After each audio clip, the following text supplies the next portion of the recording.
I have always believed in the power of the human spirit. In a world where our differences can fill the voids between us with ravaging wars, the power of the human spirit is able to heal our open political and religious wounds with peace and forgiveness. In our darkest hour, where we ripped the purity out of the hands of young girls, I have heard the power of defiant voices say no to child marriage.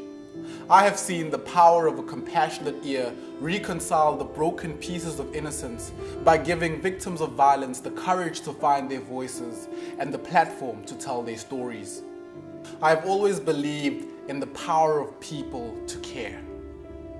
In a world where the raging fire of poverty burns all hopes and dreams, releasing smokes of hunger pains that leave our fellow countrymen suffocating and weak, I've seen brave hearts selflessly take to the sky to release rains of aid and food to quench some of the devastating flames of famine.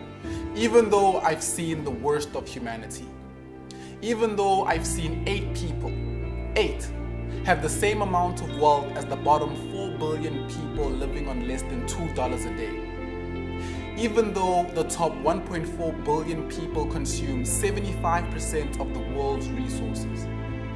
Even though we still advocate for businesses that produce tons of carbon emissions, yet climate change risks putting 100 million people in poverty, I still believe in the power of the human spirit.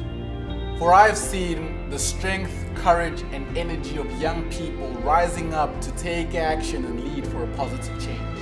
I've seen young people mobilize movements that change laws, breaking people free from the shackles of female genital mutilation in Gambia. I've seen young people in France using the influence of social media to rally a following to feed hundreds and thousands of people in the dry, desolate country of Somalia. I've watched a defiant youth organization bravely look at the deadly face of violent extremism and boldly declare no.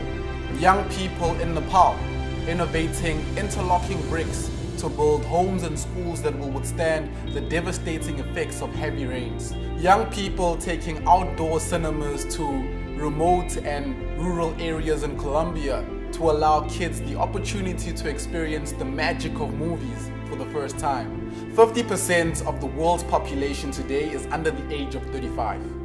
And if you show me a challenging problem, I'll point you to a young person with a solution who is taking action. In the words of one of South Africa's liberation icons, Oliver Reginald Tambo, you must not lose faith in humanity. Humanity is an ocean. If a few drops of the ocean are dirty, the ocean does not become dirty. The youth are the ocean. And I believe in the power of the human spirit because I believe in the power of young leaders.